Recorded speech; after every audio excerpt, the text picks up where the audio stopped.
এই যে ১,৫০০-এর মতো শিশু, তরুণ, কিশোর, বাচ্চা, রিক্সা কাউকে বাদ দেয়নি হত্যা করতে।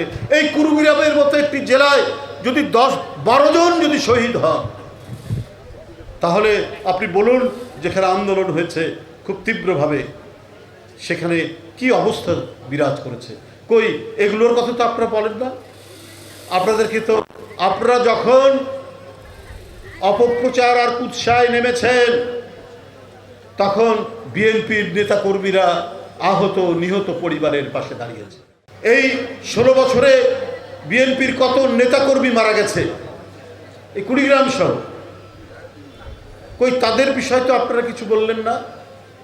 অথচ সকল যন্ত্রণা, সকল অত্যাচার, সকল নির্যাতন বুকে ধারণ করে দেশনেত্রী বেগম খালেদা জিয়ার নেতৃত্বে এবং জনাব তারেক রহমানের নেতৃত্বে গণতান্ত্রিক সংগ্রামের যে মাঠ প্রস্তুত হওয়া ছিল, যে পটভূমি রচিত হয়েছিল, সেই পটভূমির উপর জুলাই আগস্টের আন্দোলন বিজয় লাভ করেছে।